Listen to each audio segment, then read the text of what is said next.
Covid পরিস্থিতিতে বিশ্বব্যাপী বাড়বে জন্মহার, বাংলাদেশের সামনে দক্ষ জনশক্তির চ্যালেঞ্জ। কমেছে পরীক্ষার সংখ্যা, নতুন শনাক্ত ২৬৮৬, আরও ৩০ মৃত্যু।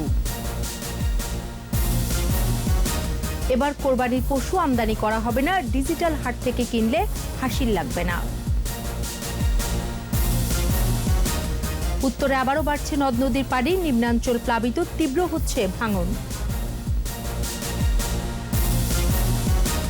ঢাকা ৫-এ আওয়ামী লীগের মনোনয়ন পেতে তোড়জোড়, সাংবিধানিক কারণে যশোর বগুড়ার ভোট বললেন সিইসি।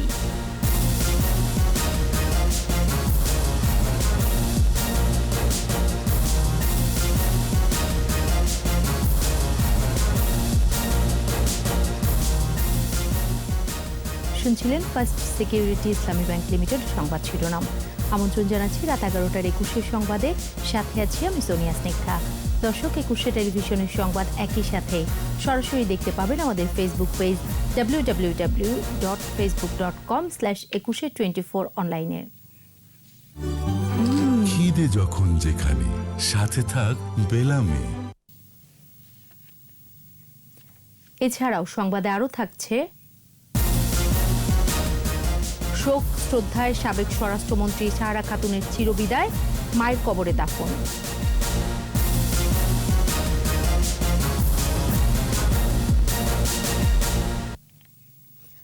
কোভিড পরিস্থিতিতে বিশ্বব্যাপী বাড়বে জন্মহার, সেই সাথে মাতৃমৃত্যু ও নবজাতকের মৃত্যুর হারও বাড়বে। বিশ্ব জনসংখ্যা দিবসে বিশেষজ্ঞরা জানালেন, বাংলাদেশের জনমৃত্যুর হার কাঙ্ক্ষিত লক্ষ্যের কাছাকাছি। দেশের জনসংখ্যাকে গুণগত শিক্ষা ও প্রশিক্ষণের মাধ্যমে দক্ষ জনশক্তিতে পরিণত করার তাগিদ তাদের। মফিউর রহমানের রিপোর্ট। একটি রাষ্ট্রের মূল শক্তি জনসংখ্যা। শিক্ষিত ও প্রশিক্ষিত জনশক্তি দেশকে ক্রমেই সব সূচকে উপরের দিকে টেনে তোলে। অশিক্ষা ও অদক্ষ জনসংখ্যায় আবার উল্টো চিত্র। ১৯৯০ সাল থেকে জাতিসংঘ ১১ জুলাইকে আন্তর্জাতিক জনসংখ্যা দিবস হিসেবে পালন করছে। এবছর পরিস্থিতি ভিন্ন। এবারের স্লোগান, মহামারী কোভিড-১৯ প্রতিরোধ করি, নারী ও শিশুর সুস্বাস্থ্যের অধিকার নিশ্চিত করি। করোনার শুরুতেই বেশিরভাগ দেশেই লকডাউন। বিশ্বব্যাপী ব্যাহত হয় স্বাস্থ্যসেবা, থেমে যায় টিকাদান কার্যক্রম, বেড়েছে জন্মহার। কোভিড যে সংক্রমণটা করেছে, এই প্রেক্ষাপটে আমাদের সামগ্রিকভাবেই কিশোরীদের এবং নারীদের স্বাস্থ্য এবং অধিকারের জায়গাটি নিশ্চিত করা একটা বড় চ্যালেঞ্জ হিসেবে আবির্ভূত হয়েছে। সারা দেশে প্রায় ৮০-৮২% টিকার কভারেজ ছিল, সেইটা কমতে কমতে অনেক জায়গায় ৩৪ পর্যন্ত কমে আসছে। বাচ্চাদের মিজলসে হামে বাচ্চারা মরে যাবে। গেল ৫০ বছরে ধাপে ধাপে জনসংখ্যা বৃদ্ধির হার কমেছে। জন্মহার এখন ২.৩ আর কাঙ্ক্ষিত লক্ষ্য ২.১। জনসংখ্যা চাপ আছে ঠিকই, তবে গুণগত শিক্ষা ও প্রশিক্ষণে জনসম্পদে পরিণত করার তাগিদ বিশেষজ্ঞদের। জনসংখ্যাকে যদি আপনি ম্যানেজমেন্টের মধ্যে চিন্তা করেন, তাদেরকে যদি মনে করেন যে না তারা অ্যাসেট হতে পারে, তাহলে অ্যাসেট হওয়ার জন্য যে পূর্ব শর্ত, সেই পূর্ব শর্তের জায়গা হচ্ছে তাকে সুশিক্ষিত করা। পৃথিবীর অনেক দেশ আছে যেখানে জন্মহার নিচে নিচে কমতেছে, তাদের ওয়ার্কফোর্স দরকার। চাকরি হারাইলো, ওই দিকে গিয়ে কৃষকও হইতে পারলো না, লাঙ্গলও বাইতে পারলো না, কিছুই করতে পারলো না। মানে ফ্রাস্ট্রেশন, সুইসাইড, মানে মেন্টাল ইয়ের থেকে অনেক কিছুই হবে। নারী ও শিশুর স্বাস্থ্য সুরক্ষায় বাল্যবিবাহ বন্ধ করার তাগিদ দেন বিশেষজ্ঞরা। ১৩% বাল্যবিবাহ বেড়ে গেছে। মফিউর রহমান, ২১ টেলিভিশন, ঢাকা। কমেছে কোভিড পরীক্ষার সংখ্যা, তাই শনাক্তের সংখ্যাও কমে এসেছে। গত ২৪ ঘন্টায় মারা গেছেন ৩০ জন, আক্রান্ত হয়েছে আরও ২,৬৮৬ জন, সুস্থ হয়েছে ১,৬২৮ জন। কোভিড বিষয়ক নিয়মিত স্বাস্থ্য বুলেটিনে স্বাস্থ্য অধিদপ্তরের অতিরিক্ত মহাপরিচালক অধ্যাপক নাসিমা সুলতানা জানান, সংক্রমণের ১২৬তম দিনে পরীক্ষা হয়েছে ১১,১৯৩টি নমুনা। ২৪ ঘন্টায় সবচেয়ে বেশি মৃত্যু ঢাকা বিভাগে ১৩ ও চট্টগ্রামে ১০ জন। হাসপাতালে মারা গেছে ১৮ জন। মৃত্যুর হার পুরুষ ৭৯.১৩% এবং নারী ২০.৮৭%। এ পর্যন্ত মোট আক্রান্তের সংখ্যা ১,৮১,১২৯। মৃত্যু হয়েছে ২,৩০৫ জনের। আর এ পর্যন্ত সুস্থ হয়েছে ৮৮,০৩৪ জন। ৮৮৬ জন শনাক্ত হয়েছেন এবং এ পর্যন্ত শনাক্ত হয়েছেন ১,৮১,১২৯ জন। ২৪ ঘন্টায় সুস্থ হয়েছেন ১,৬২৮ জন এবং এ পর্যন্ত সুস্থ 88,034 জন। 24 ঘন্টায় মৃত্যুবরণ করেছেন 30 জন, এ পর্যন্ত 2,305 জন। রিজেন্ট হাসপাতালের মালিক শাহিদের বিরুদ্ধে আরও নতুন অভিযোগ পাওয়া গেছে জানিয়েছেন উত্তরা বিভাগের উপপুলিশ কমিশনার নাফিদ কামাল শৈবাল। অনলাইনে তিনি সাংবাদিকদের জানান, র্যাবে মামলার 17 আসামির মধ্যে 9 জনকে এরই মধ্যে গ্রেফতার করা হয়েছে। মূল হোতা সহ বাকিদের গ্রেফতারে গোয়েন্দা তথ্যের পাশাপাশি প্রযুক্তি ব্যবহার করা হচ্ছে। পলাতকদের দ্রুতই গ্রেফতার করা হবে বলেও জানান তিনি। এছাড়া নতুন যেসব অভিযোগ পাওয়া যাচ্ছে সেগুলো তদন্ত করে ব্যবস্থা নেওয়ার কথাও জানান নাফিদ কামাল। রিজেন্ট গ্রুপের বিরুদ্ধে র্যাবের দায়েরকৃত মামলাটি তদন্তাধীন আছে। এজাহারভুক্ত 17 জনের মধ্যে ইতিমধ্যে 9 জন গ্রেফতার হয়েছে। বাকি যারা পলাতক আছে তাদেরকে গ্রেফতারের জন্য আমরা জোর তৎপরতা অব্যাহত রেখেছি। এই মামলার পাশাপাশি আমরা আরও বেশ কিছু অভিযোগ ইতিমধ্যে পেয়েছি রিজেন্ট গ্রুপের বিরুদ্ধে। সেগুলো আমরা প্রাথমিক তদন্ত করছি এবং প্রাথমিক তদন্ত শেষে আমরা প্রয়োজনীয় আইনগত ব্যবস্থা নিব। কোরবানির জন্য এবার কোনো পশু আমদানির প্রয়োজন হবে না। দেশের খামারিদের কাছে পর্যাপ্ত গরু রয়েছে জানিয়েছেন মৎস্য ও প্রাণী সম্পদ মন্ত্রী অ্যাডভোকেট সমর রেজাউল করিম। কোরবানির পশু কিনতে ঢাকা উত্তর সিটি কর্পোরেশন ডিএনসিসির ডিজিটাল হাটের উদ্বোধনী অনুষ্ঠানে তিনি বলেন, যে পরিমাণ পশু দেশে রয়েছে তা যথেষ্ট। এবারও ভারত থেকে কোনো পশু দেশে প্রবেশ করবে না। আর স্থানীয় সরকার মন্ত্রী তাজুল ইসলাম বলেন, যেসব জায়গায় সংক্রমণের সম্ভাবনা রয়েছে তা পরিহার করতে হবে। বাণিজ্য মন্ত্রী টিপু মুন্সি বলেন, এ ধরনের আরও হাট চালু করা হবে। ঢাকা দক্ষিণের মেয়র আতিকুল ইসলাম জানান, অনলাইনে কোরবানির পশু কিনলে হাসিল দিতে হবে না।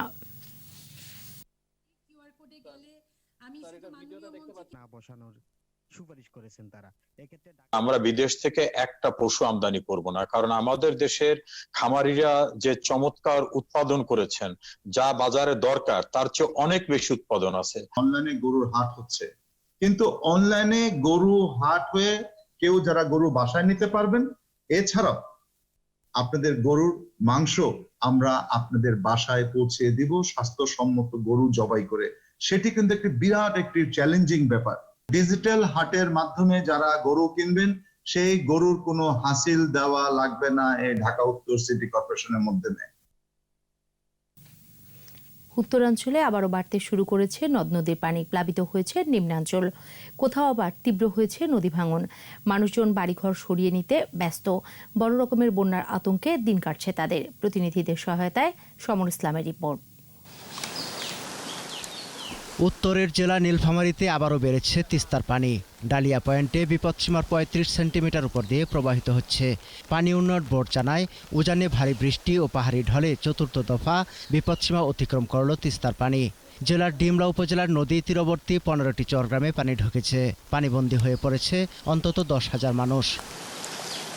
লালমনিরহাটেও বেড়েছে তিস্তা ও ধরলার পানি। হাতীবান্দার দুয়ানি পয়েন্টে প্রবাহিত হচ্ছে বিপদসীমার 24 সেন্টিমিটার উপর দিয়ে।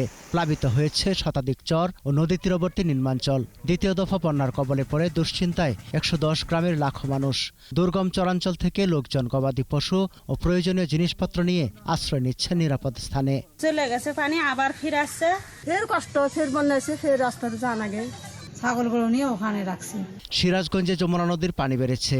এর মধ্যে নদী তীরবর্তী নিম্নাঞ্চল কাজীপুর, সদর, বেলকুচি, চৌহালি ও শাহজাদপুরের বেশ কিছু এলাকা আবারও প্লাবিত হয়েছে। বড় রকমের বন্যার আশঙ্কা বাসিন্দাদের। গাইবান্ধার বেশ কয়েকটি পয়েন্টে তিস্তা, যমুনা ও ব্রহ্মপুত্রের পানি বেড়েছে। সুন্দরগঞ্জের শ্রীপুর, হরিপুর, কাপাসিয়া ও সদর উপজেলার কামারজানি বন্দরের গোগাট এলাকায় তীব্র ভাঙন দেখা দিয়েছে। রান্নাবাড়ি, খাওয়া দাওয়ার জায়গা পত্র কোনোটাই নেই। সুরমা, জাদুকাটা, চলতি রক্তি নদীর দুই পার উপচে দ্বিতীয়বারের মতো ঢলের পানি প্রবেশ করছে সুনামগঞ্জের হাওর ও লোকালয়ে। নদ নদী, খাল বিল চারদিক থেকে উপচে প্রবল বেগে পানি ঢুকছে ঘরবাড়িতে। গবাদি পশু নিয়ে উঁচু এলাকায় আশ্রয় খুঁজছেন বাসিন্দারা। জেলার বিশম্বরপুর, তাহিরপুর, দুয়ারাবাজার সড়ক তলিয়ে গেছে। না খায়া হু করে পানি বাড়তেছে। আমরা এখন কি করব জানি না, তবে আমরা অসহায় অবস্থায়। রাজবাড়ীতে পদ্মার পানিও বৃদ্ধি পেয়েছে।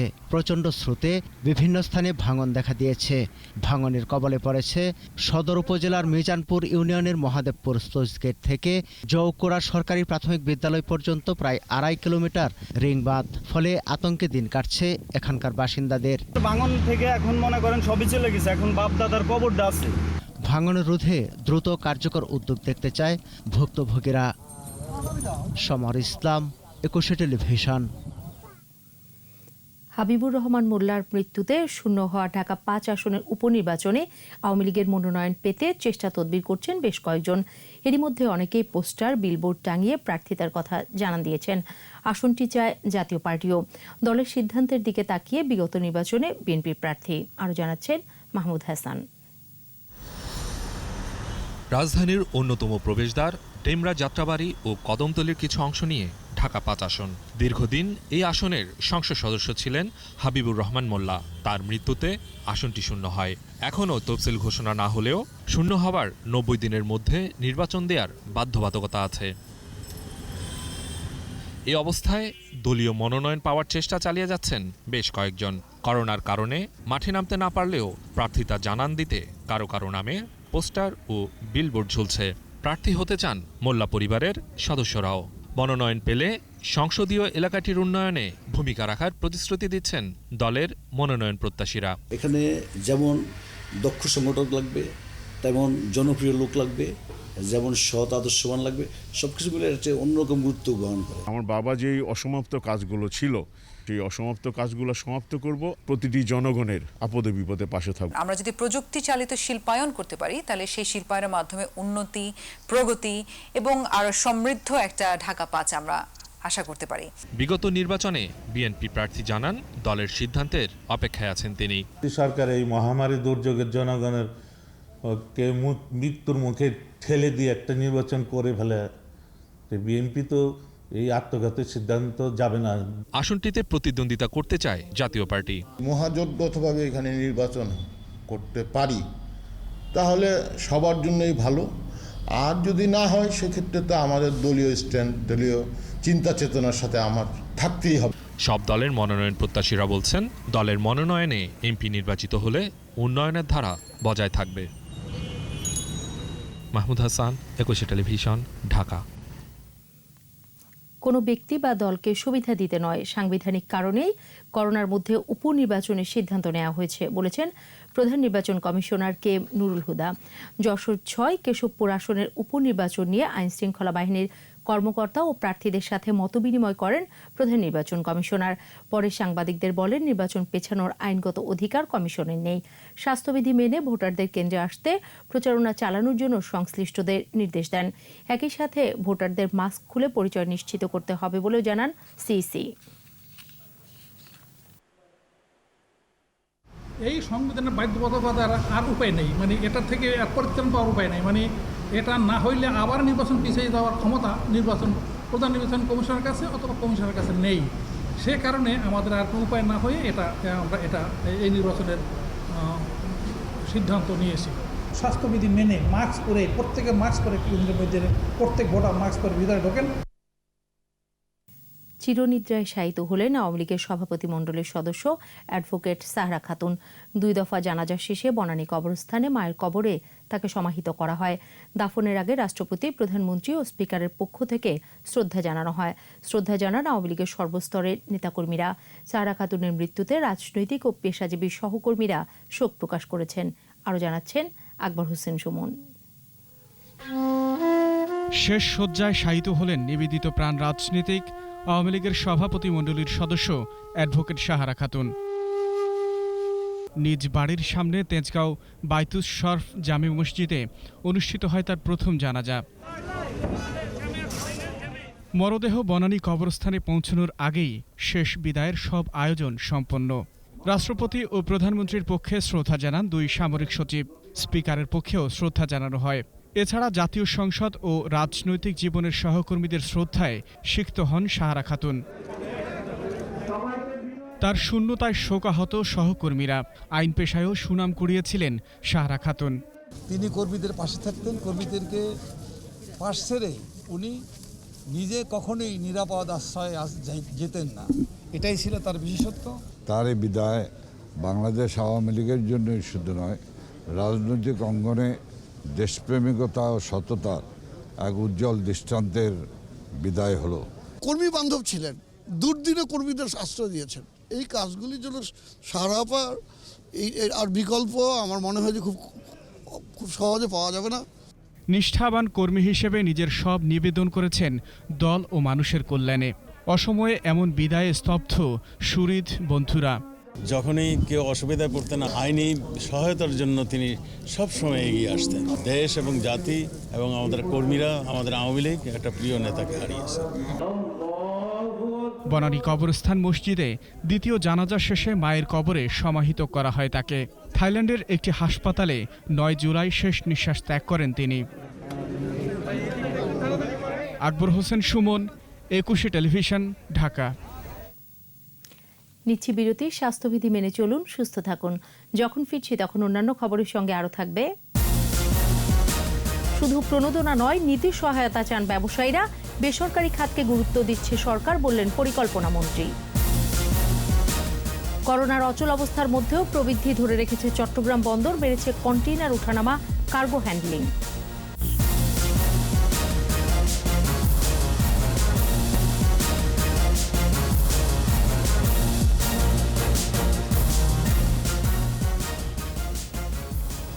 আবারও আমন্ত্রণ রাত 11টার 21 সংবাদে। করোনা আক্রান্ত হয়ে যে সকল সাংবাদিক মারা গেছেন তাদের পরিবারকে প্রধানমন্ত্রীর পক্ষ থেকে সহযোগিতা করা হবে। জাতীয় প্রেস ক্লাবে ঢাকা সাংবাদিক ইউনিয়নের এক অনুষ্ঠানে জানিয়েছেন তথ্যমন্ত্রী ডক্টর হাসান মাহমুদ। করোনা আক্রান্ত হয়ে মৃত্যুবরণ করেছেন তাদেরকে কল্যাণ ট্রাস্টের পক্ষ থেকে 3 লক্ষ টাকা করে অনুদান দেওয়া হয়েছে। মাননীয় প্রধানমন্ত্রীর পক্ষ থেকেও তাদেরকে সহায়তা করা হবে। তাদের পরিবার যদি দরখাস্ত করে, তাদেরকে যারা মৃত্যুবরণ করেছেন প্রধানমন্ত্রীর কল্যাণ তহবিল থেকেও তারা সহায়তা পাবেন। আর কেবল প্রণোদনা নয়, করোনা মোকাবেলায় নীতি সহায়তার তাগিদও দেন উদ্যোক্তা ও বিশেষজ্ঞরা। এজন্য স্বল্প, মধ্য ও দীর্ঘমেয়াদী পরিকল্পনার পরামর্শ দিয়েছেন তারা। আর পরিকল্পনা মন্ত্রী বলেছেন, বেসরকারি খাত ছাড়া দেশের অগ্রগতি সম্ভব নয়। সরকার সব অনিয়মের বিরুদ্ধে ব্যবস্থা নিচ্ছে বলেও জানান তিনি। তৌহিদুর রহমানের রিপোর্ট। ডিজিটাল বাংলাদেশ। অর্থনীতির বর্তমান পরিস্থিতি মূল্যায়ন এবং ভবিষ্যতের করণীয় নিয়ে অনলাইন আলোচনার আয়োজন করে Dhaka chamber of commerce and industries. আরেকটা ব্যাপারে ধন্যবাদ জানাতে চাই যে চেম্বার সভাপতি শামস মাহমুদ বেসরকারি বিনিয়োগের নানা দিক তুলে ধরেন। আলোচনায় উদ্যোক্তা ও অর্থনীতিবিদরা বলেন, করোনা মহামারীর প্রভাবে বেশ কিছু প্রতিষ্ঠান বন্ধ হয়ে গেছে। এমন পরিস্থিতি অব্যাহত থাকলে অসংখ্য মানুষ বেকার হবে বলে আশঙ্কা তাদের। এতে সরকারের উন্নত বাংলাদেশ গড়ার পরিকল্পনা বাস্তবায়নও কঠিন হবে বলে মন্তব্য করেন তারা। কোভিডের লেন্সের বাইরে এই মুহূর্তে ইকোনমির স্টেট এবং আউটলুককে দেখা খুবই ডিফিকাল্ট। যতক্ষণ এই সার্ভাইভাল এবং সেফগার্ড এবং ম্যানেজমেন্ট অফ ভাইরাসটা আমরা এনশিওর করতে না পারি, ততক্ষণ কিন্তু অর্থনীতিকে সম্পূর্ণভাবে খোলা বা চালু করা যাবে না। আমাদেরকে short and medium term strategy এখনই নিতে হবে এই রিভাইভালটার জন্য, এবং সেটা মূলত investment, trade, small and medium enterprise এবং ফাইন্যান্স। পরিস্থিতি মোকাবেলায় ব্যাংক ব্যবস্থার উপর চাপ কমিয়ে বিকল্প উৎসের সন্ধান করার তাগিদ দেন তারা। পাশাপাশি জোর দেন সুশাসন প্রতিষ্ঠার উপর। যারা কোনো মতে আপনার হয়তো বা ইলেকট্রিসিটি বিল দিতে পারছে অথবা লেবার পেমেন্ট করতে পারছে, তারা কতটুকু আপনার রিপেমেন্টে ফেরত আসতে পারবে সেটা নিয়ে কিন্তু ব্যাংকিং সেই অ্যারিনাতে এই কনসার্ন গুলো এখনো অনেক বেশি বড় হয়ে দাঁড়িয়েছে। পরিকল্পনা মন্ত্রী জানান, স্বাস্থ্য খাত সহ সামগ্রিক উন্নয়নে সরকার কাজ করে যাচ্ছে।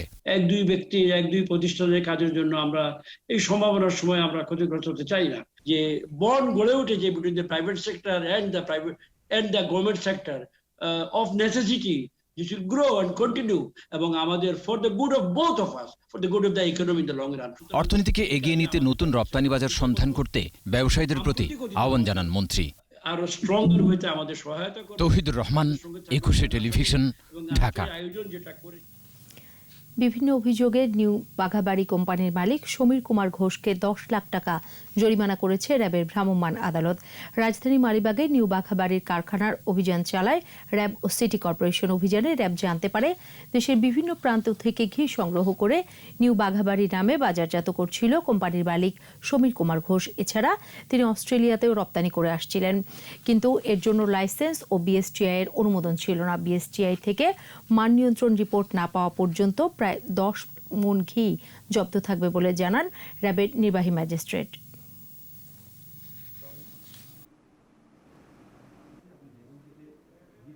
নিউ বাঘাবাড়ি কোম্পানি, যার প্রোপাইটার সমীর কুমার ঘোষ, মূলত উনার ট্রেড লাইসেন্সেসের সরবরাহকারী বা মোড়কজাতকারী উনি, কিন্তু উনি নিজেকে প্রস্তুতকারী হিসাবে নিজেকে বর্ণনা দিয়েছেন। এখানে লিখেছেন যে ম্যানুফ্যাকচার্ড বাই নিউ বাঘাবাড়ি কোম্পানি, এটা জনগণের সাথে প্রতারণা করা। এই সকল বিভিন্ন অসঙ্গতির জন্য আমরা তাকে ভোক্তা অধিকার সংরক্ষণ আইন এবং নিরাপদ খাদ্য আইনের বিভিন্ন ধারায় 10 লক্ষ টাকা জরিমানা করেছি।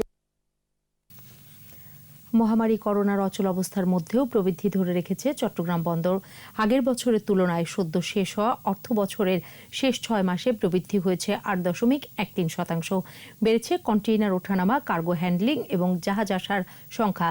স্টোর রেন্ট মওকুফ সহ নানামুখী প্রণোদনা এই প্রবৃদ্ধি অর্জনে ভূমিকা রেখেছে বলে মনে করছেন বন্দর কর্তৃপক্ষ। চট্টগ্রাম থেকে রিপোর্ট করছেন শিউলি শবনম। বিশ্বজুড়ে করোনা সংক্রমণের কারণে চলতি বছরের জানুয়ারি থেকেই ভাটা পড়ে দেশের আমদানি রপ্তানি বাণিজ্যে। বছরের শুরুতে বন্ধ হয়ে যায় চীন থেকে আমদানি, অনেকটা ধাক্কা লাগে রপ্তানি বাণিজ্যে। এই দুর্যোগের মাঝে আঘাত হানে আরেক দুর্যোগ, ঘূর্ণিঝড় আম্পান। তবে এত বৈরী পরিবেশেরও নেতিবাচক প্রভাব পড়েনি বন্দরে। সবচেয়ে বেশি প্রবৃদ্ধি হয়েছে কার্গো হ্যান্ডেলিংয়ে, যার পরিমাণ 3.41%। চট্টগ্রাম বন্দরকে সচল রাখার জন্য বেশ কিছু যুগান্তকারী সিদ্ধান্ত সরকার আমাদেরকে দিয়েছেন। বিশেষ করে সকল আমদানি কন্টেইনার অবডকে প্রেরণ করা, কন্টেইনার জট মুক্ত রাখার ক্ষেত্রে এটা একটা অন্যতম কারণ। তবে নানামুখী জটিলতায় গত অর্থ বছরের শেষ 6 মাস চরমভাবে ভুগিয়েছে আমদানি রপ্তানিকারকদের। মালামাল খালাসের ধীরগতির কারণে তৈরি হয় মারাত্মক জাহাজ ও কন্টেইনার জট, কিন্তু বছর শেষে সামগ্রিক হিসেবে আশার আলো দেখছেন তারা। আমরা আশা করছি যে কিছু কিছু দেশে কোভিডের ইনফেকশনটা একটু কমেছে এবং ওইসব দেশ থেকে এক্সপোর্ট অলরেডি বাড়তেছে। তো সেই ক্ষেত্রে আমার মনে হয় যে সামনের দিনগুলো আমরা ভালো পাবো। এদিকে 2019-20 অর্থ বছরে চট্টগ্রাম বন্দর কার্গো হ্যান্ডেলিংয়ের ক্ষেত্রে যেমন 10 কোটি টনের কোটা পেরিয়েছে, তেমনি কন্টেইনার উঠানামা ছাড়িয়েছে 30 লাখে। ব্যবসায়ীরা বলছেন এই ধারা অব্যাহত রাখতে প্রয়োজন ব্যবসা বান্ধব পরিবেশ।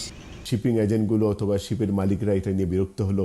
এই সমস্ত জিনিসগুলিকে ভবিষ্যতে মাথায় রেখে আরও সুন্দরভাবে যেন প্রবৃত্তিতে আমরা অর্জন করতে পারি এবং এটা অব্যাহত রাখতে পারি, সেটা আমাদেরকে মনে রাখতে হবে।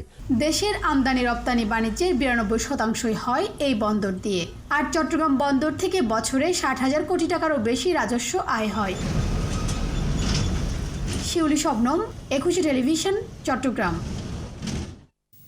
স্বর্ণ বাণিজ্য জিডিপিতে বড় ভূমিকা রাখতে পারে, এজন্য রপ্তানির সুযোগ ও বন্ড সুবিধা চান স্বর্ণ ব্যবসায়ীরা।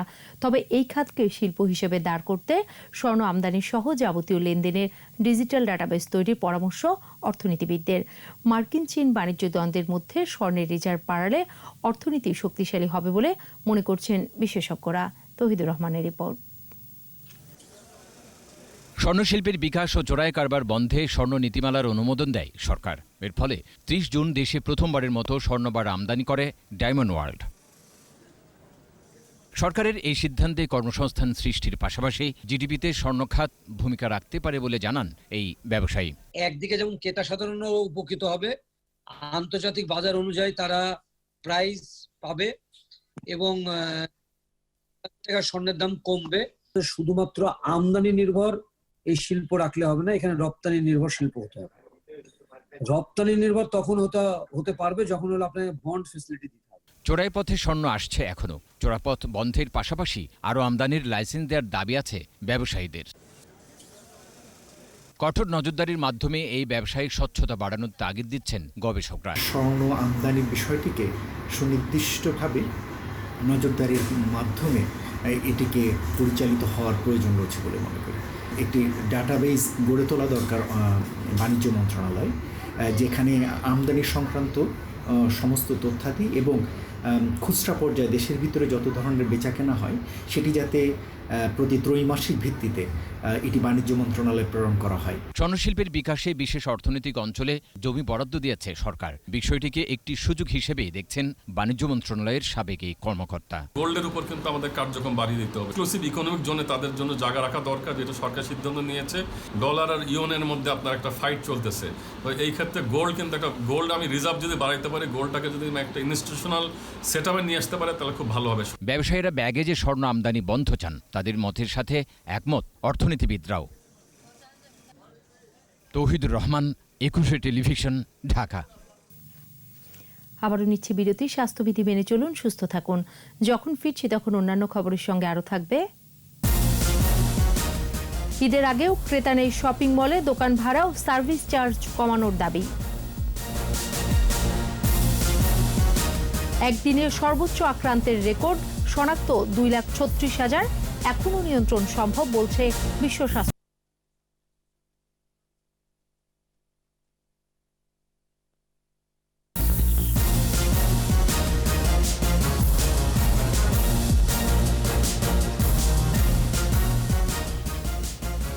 আবারও আমন্ত্রণ রাত 11টার 21 সংবাদে।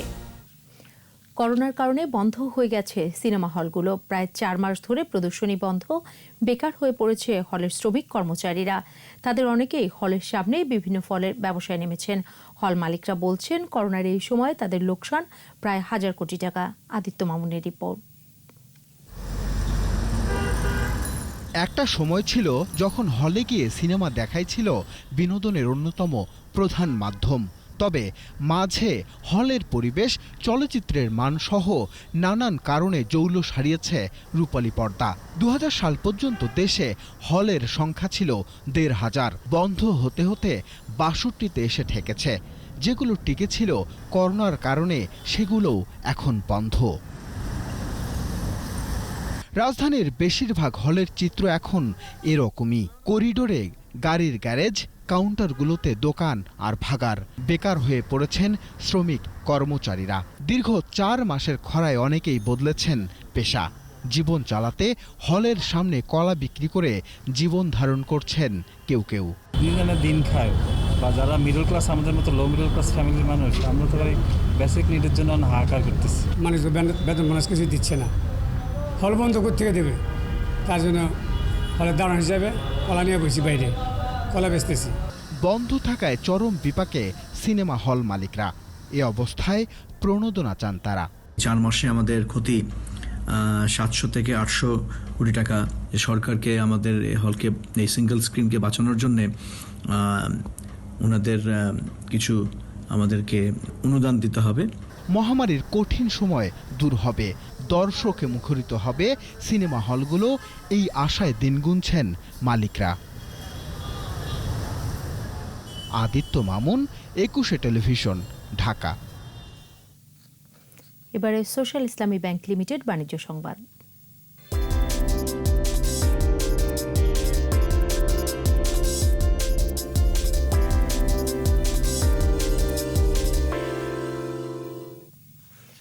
করোনা সংক্রমণের মধ্যেই আরেকটি ঈদ আসলেও রাজধানীর মার্কেট, শপিং মলের দোকানগুলোতে বেচাকেনা নেই।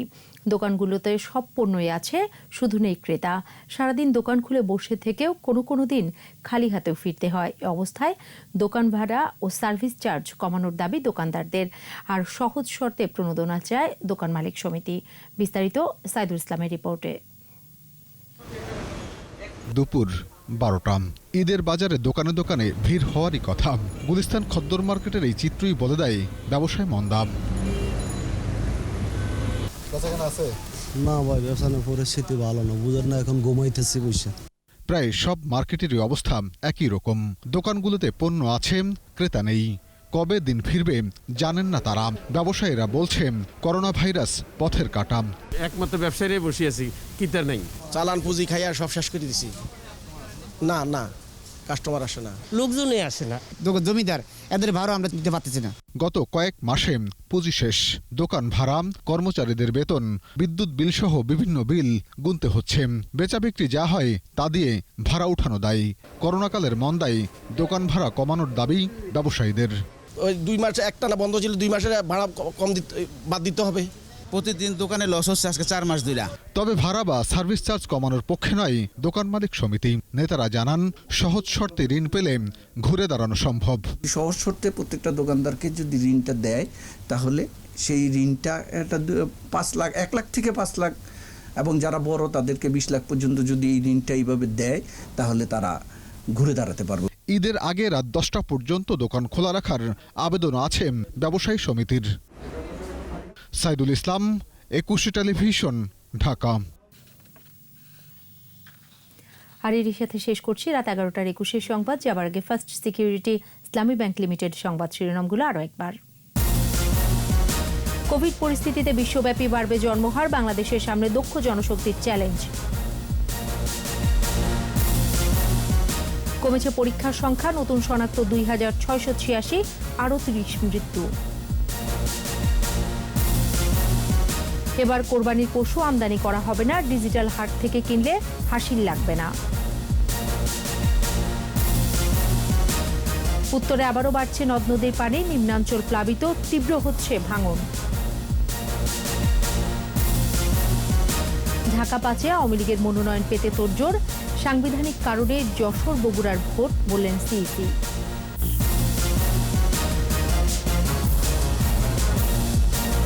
সর্বশেষ খবর জানতে ডায়াল করুন 2021 নম্বরে, আর ভিজিট করুন 21-tv.com ওয়েবসাইটে। এছাড়া ফেসবুকে লগ অন করতে পারেন facebook.com/2124 অনলাইনে। পরের সংবাদ রাত 1টায় দেখার আমন্ত্রণ রইল। স্বাস্থ্যবিধি মেনে চলুন, সুস্থ থাকুন।